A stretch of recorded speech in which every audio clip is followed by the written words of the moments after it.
Hi guys, welcome back to the shop. Hey, I'm getting back on the AT-2 MX. I've got a few little items I've got to take care of before we can fire the thing up, and I know that's what everybody's, including myself, is waiting on. I've got to get the air cleaner mounted up. I've got to get a coil bracket made. I've got to get a bracket made for the CDI box. I've got to get a kill switch installed. I think that's about it. But there's, like I said, we've got a few little items we've got to take care of before we can get there. So let's get on it today. Let me get you over here and I'm going to show you what I'm going to do. Okay, I don't know how my audio is going to be. My Rode mic took a poop on me, so I'm back to the mechanical one. We'll see how that works. Anyhow, you can probably see here that I've got a hose coming up here, and this is actually a radiator hose, and it's a used one at that. I actually had to take and clean it, but it fits. It's carburetor good, and it's got a good little bend in it here that comes around this tube. And I think I may have to cut it again and kind of manually change that, put a connector in between that hose and another hose. This is the air cleaner that I was wanting to use, if I can get it out of there. And I think you can see, I don't even know, I got it online sometime. Somebody was making these, and they're actually made to fit right here. You've got this bolt hole and this bolt hole right here, and that's where they're made to fit. I think they will fit with a standard AT1 or CT1, but not with this carburetor and the reed valve. I think this is only for piston port. But anyhow, I had this, this is the rest of the hose. I cut it off way over here, and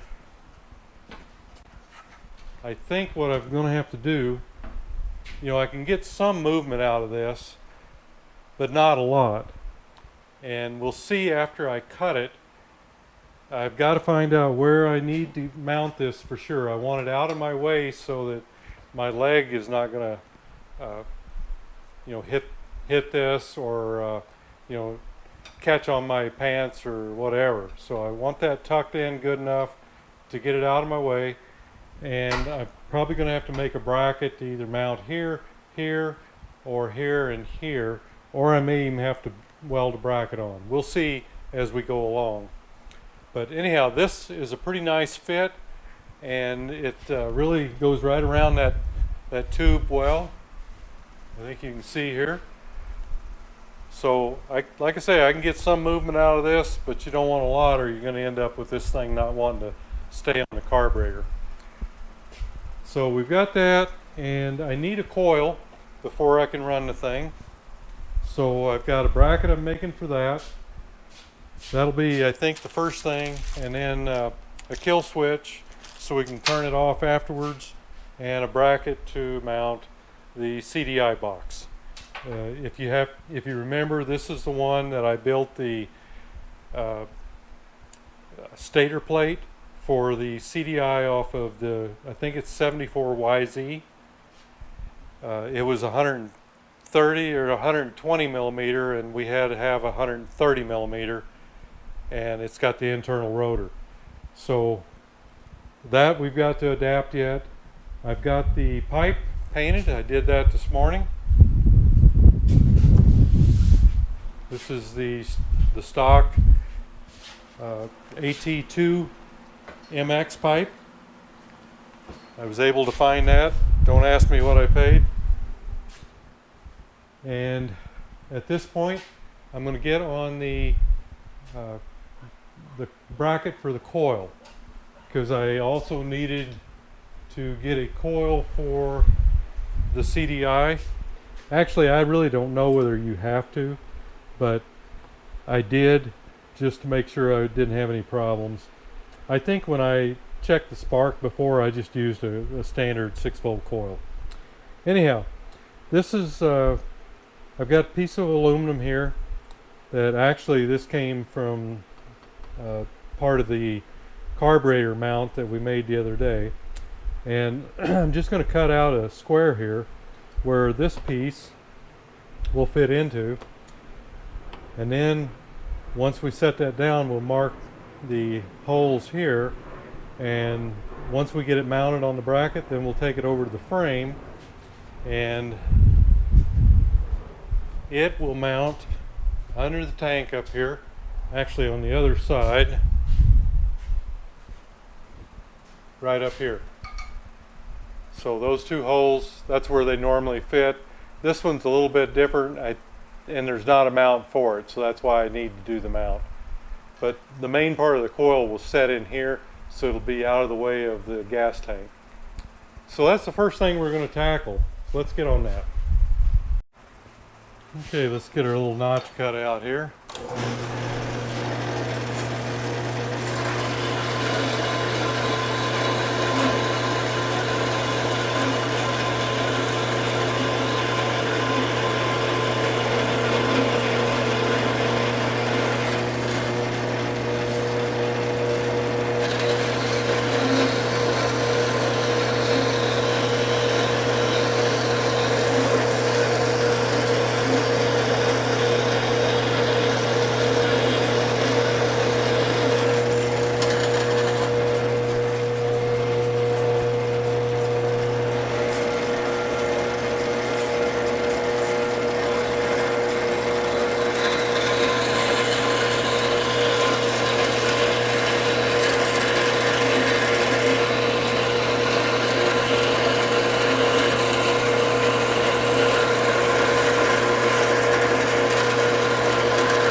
And then we'll just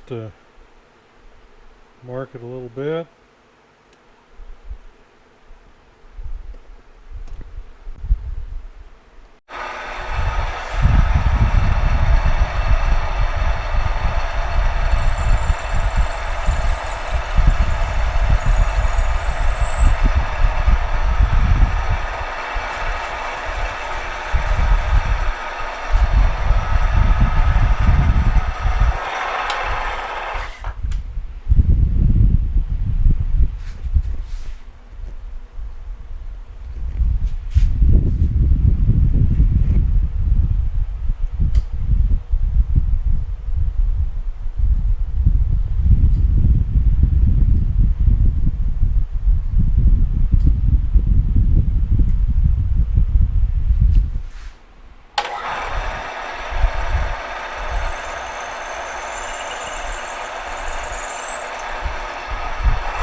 Okay, I've got a couple of rivets that lay right there, so I need a little recess for them.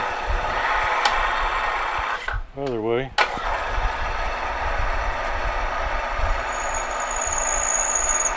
I think that's good.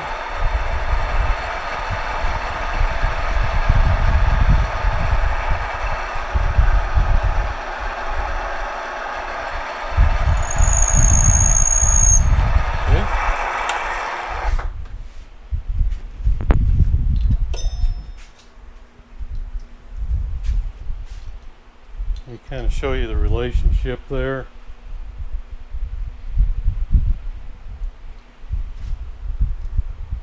Okay, when these bolts go through, if you look here on the back side, you've got these rivets right here. So that makes it kind of set up. Now it sets down flush with the bracket. Probably way bigger holes than I needed, but I just wanted to make sure I had it covered no matter whether I was off a little bit. And then I'm going to stick this up here. Actually, it's going to go this way. And I'll mark those holes, drill them, and then we'll be all set.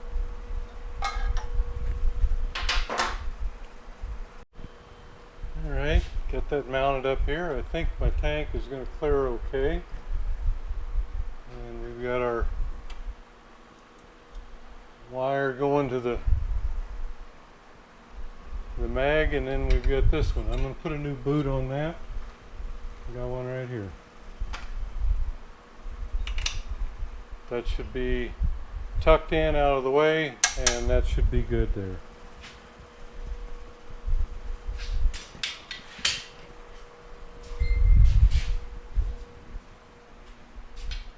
And there's what it looks like on this side.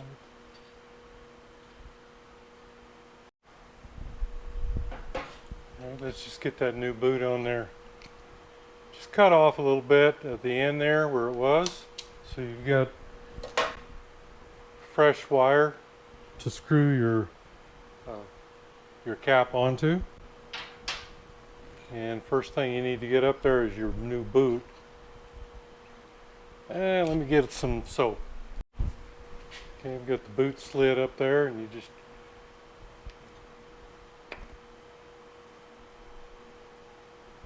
get in there and start screwing that into the lead. This is a little bit longer cap.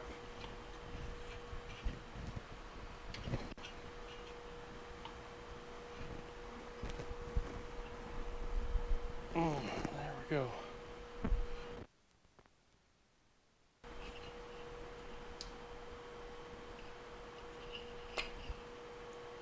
Those are usually better boots, but I don't know if that's going to go down on there or not.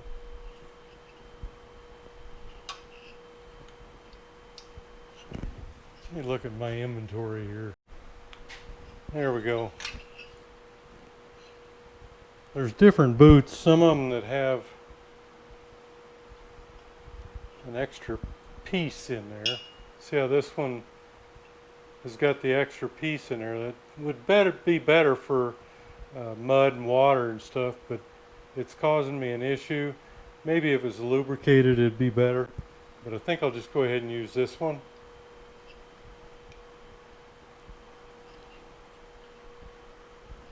Get it back on there.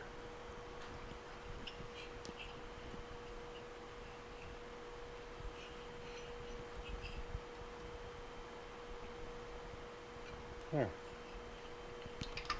And that one goes right down on there. There we go. Hey guys, I think I've got this kind of lined out. It's going to take some doing to get it on there, but I think it'll stretch. I'm going to weld 2 tabs up here.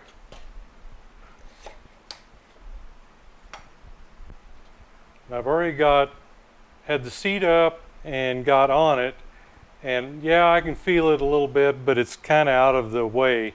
That's where you're starting to stretch up and come up at the back. So I don't think it's going to be an issue. If it is, then I'll have to change it, but just going to take a couple tabs like this and weld them on, And what I've done here is I enlarged the holes that were here to accept the regular Yamaha rubber insulators with the grommet stays in the middle. That way everything will be held good and tight and shouldn't vibrate and break. Now I'm going to go up to the drill press and let's get this thing, get the holes drilled. Okay, I've got both tabs in here, and go ahead and get the holes drilled.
And while I'm waiting on the first tab to cool off, I'm going to get this kill switch on.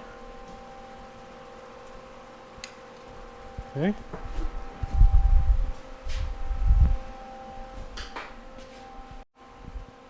And we've got this bolted up to the first tab. Get it kind of positioned here and see if we can get a tack on it.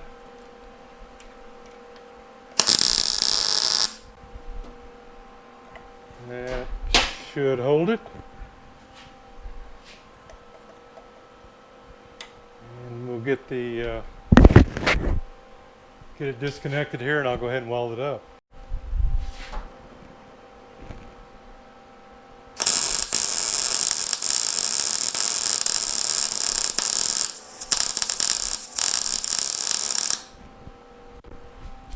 All right.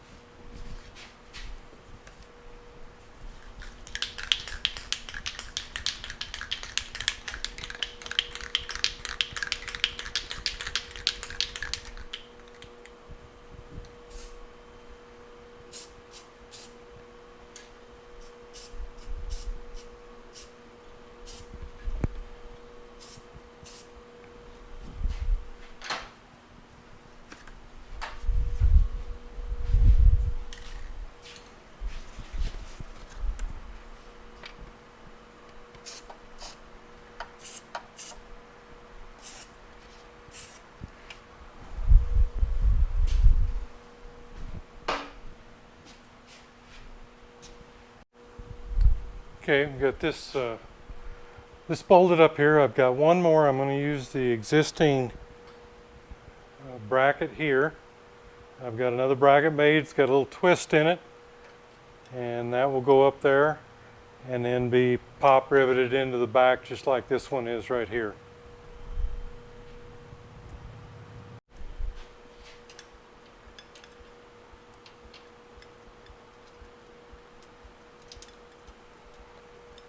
Go ahead and put this one in, and then we'll situate our bracket the way we want it, and mark our holes on the back side.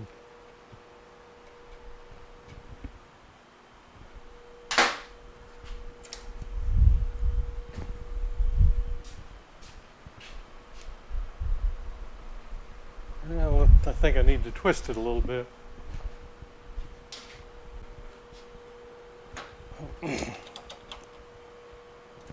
Yeah, kind of like that.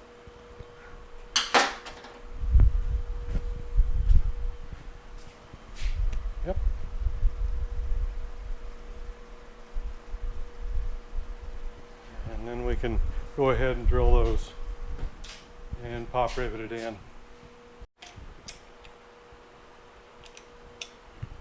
All right, guys, I think it's looking pretty good here. This hose worked out. Don't ask me what it came off of. It was a used one. I think it was a lower hose off of a 73 Ford F-250 with a 460, but I'm not sure. But that's, you just have to look around. I save a lot of hoses like that and usually throw them away. Today, or whenever I had this one, I didn't. And it's a good idea that I didn't, because this seemed to work out pretty good. So this is all mounted like Yamaha would have did it, with their own grommets and little spacers. I don't remember exactly where I got this air filter. It was designed for the probably 69 to 71 or 2 Enduros, and it actually mounted right here and right here behind this hose with this bracket. There was a gentleman that was on the Enduro forum at the time that made these, and I bought one. And I was actually going to use it on my 71 AT-1, but I didn't do it. And I think it's going to come in real handy for this one. So it looks pretty good. Let me take you around the other side. Let's see what it looks like there.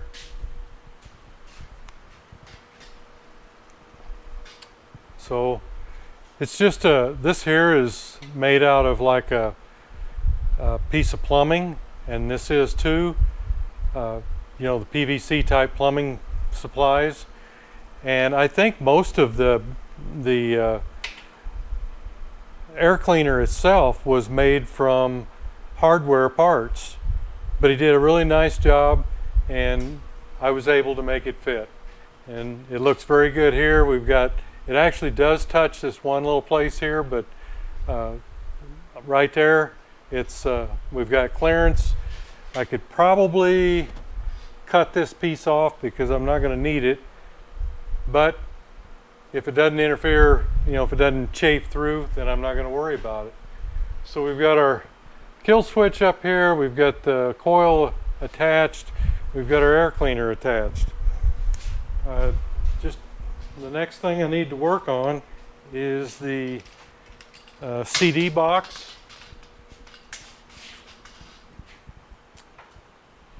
Right here. I've got to make a bracket because these things never come with a bracket. I think they originally had a rubber thing that wrapped around it with a little ear on it to bolt it on like a flasher. So those things, the rubber rots off and it just dangles around, or you hold it up with zip ties or whatever. This one we're going to make a bracket that comes around a 2-piece. You'll have a piece on the bottom, piece on the top that'll come over, and then a bolt will go through both pieces, and they'll have rubber going around it wherever it contacts to insulate it. So that's the next thing I've got to work on. All right, just took a piece of strap steel here, kind of molded it around to make it fit this. And I'm going to have rubber wrapped around here to isolate it, and we'll just cut it off right here, drill a hole in it, and it's just like a clamp. And then we've got to figure out a place to put it in the underneath the seat. But that's what I'm doing right now. I'll go ahead and get this cut off, and we'll get a hole drilled in it.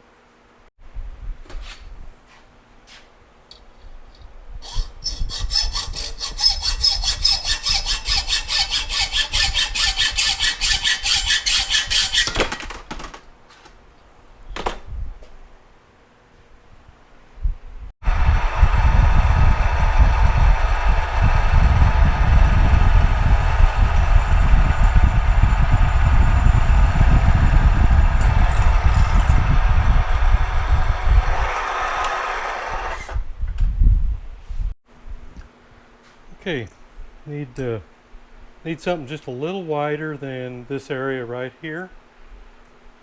just so it'll kind of go a little beyond it. So I've got some of this silicone rubber here.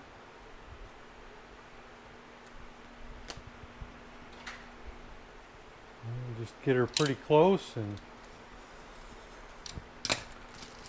cut her.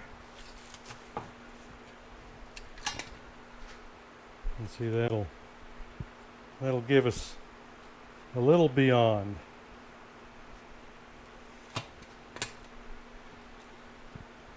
I'm kind of wondering maybe how wide no, I think I can go the width of that. I think that'll be better. So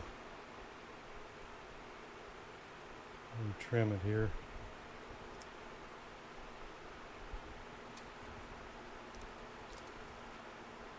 Right about there. Yeah, because my bracket is not as wide as that groove.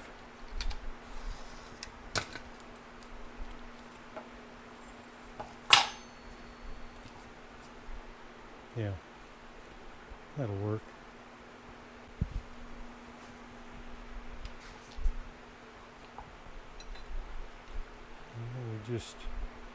We want to get it on the bottom to start with, so we'll bring it up like that.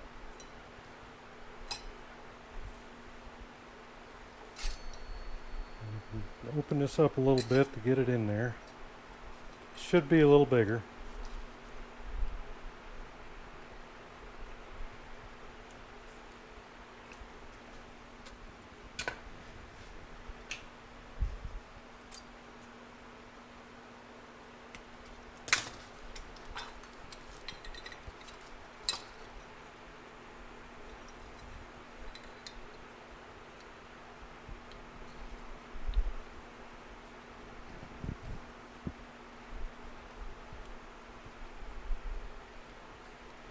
You know, I gotta get a burr off that thing. Let me get that. Now let's try this again. I kept wanting to grab it. Let's see, how's this gonna go?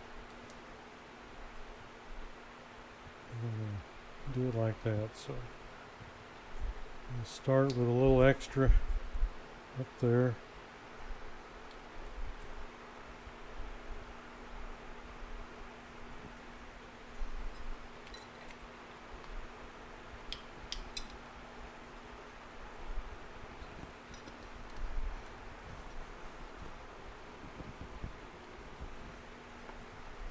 Yeah, that's the way I want it. Good and tight. That's German.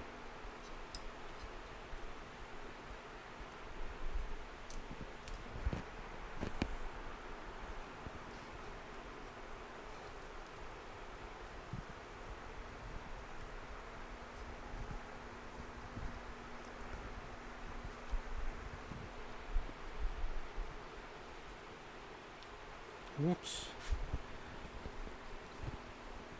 Well, let me wrestle this thing by myself.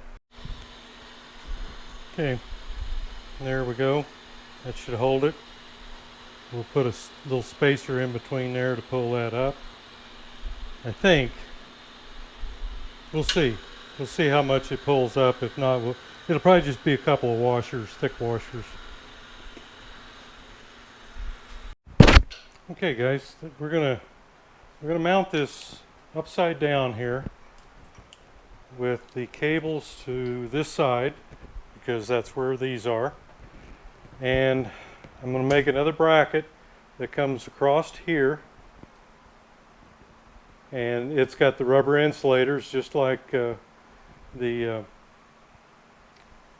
Yamaha, the little round ones that go in here, so that'll be more isolation from vibration. And I should be able to just make my wiring harness because I've got to I may have enough to get these, probably not, but I've got to get up to the handlebars and to the coil, so I'll be making a harness. That's probably next.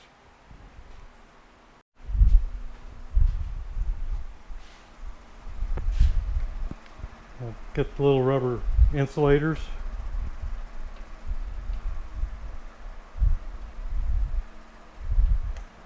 Pop in there, and then you've got the little spacers that just let it tighten up so tight.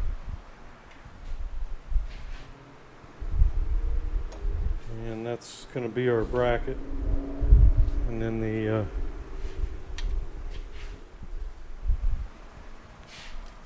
this one will, well, it could bolt between it, may do that, or, well, it really won't squeeze it that much if I do that, so it'll probably have to be down like that. Okay, let me get some holes drilled.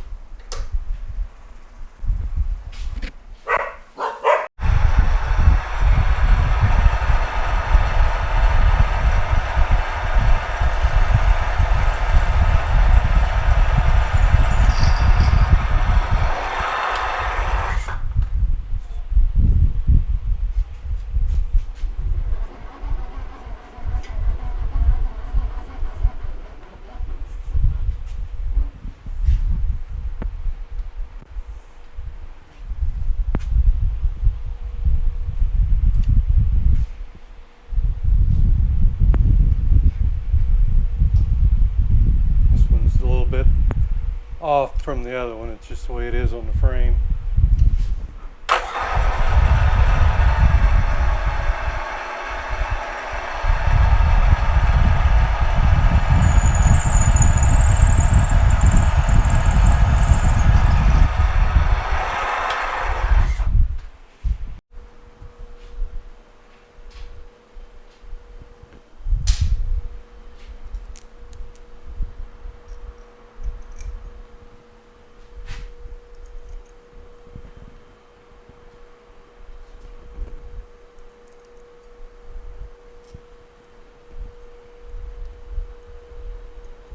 So I'm going to need a little longer bolt.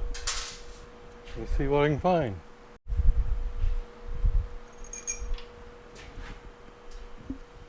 Yeah, this ought to do it.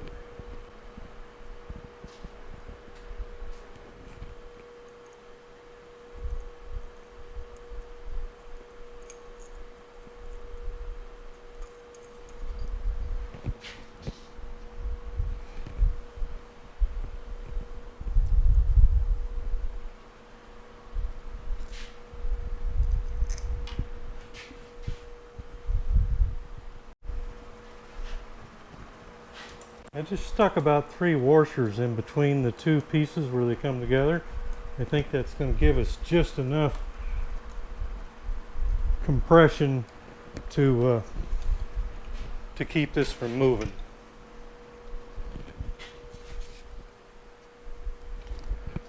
That looks good. See, this piece here flexes because of the insulators in there. So this shouldn't go anywhere, and it should be safe from vibration. Okay guys, there you have it. I think I better call this one a day on this one. I've got quite a bit more to do yet before we can do the fire up.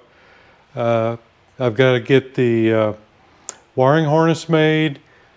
I need a clutch cable installed and a throttle cable. And I may even have to make the throttle cable, because since I'm not using the oil pump. I don't think I even have one. I was looking here, I've got the upper part. I'm not sure, I'm gonna have to do some looking and see what I've got. But I may have to make one for the throttle. The clutch I've got. What else is there? Oh, we'll have to set the timing.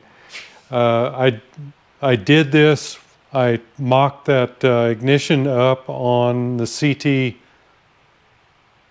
CT1, I can't remember which one, engine that I had, and I think I went through all the timing and everything with that, but I have not done it on this engine. So I'm going to have to put a dial indicator in it and set up the timing, and then we should be pretty close. But yep, got a little bit yet to do. I did get the pipe on. let me get you around there and I'll show you that, and then we'll just call this one a day.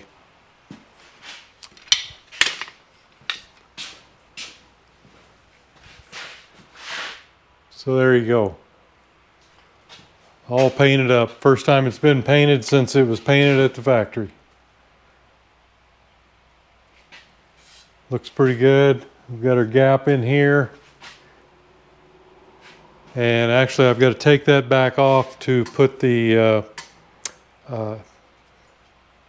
asbestos, I think's what it is. Some pretty nasty stuff goes up in there. But just handle it once and it should, yeah, this cord stuff that Yamaha sends to you. Okay guys, thanks for going along on the ride. See you next video.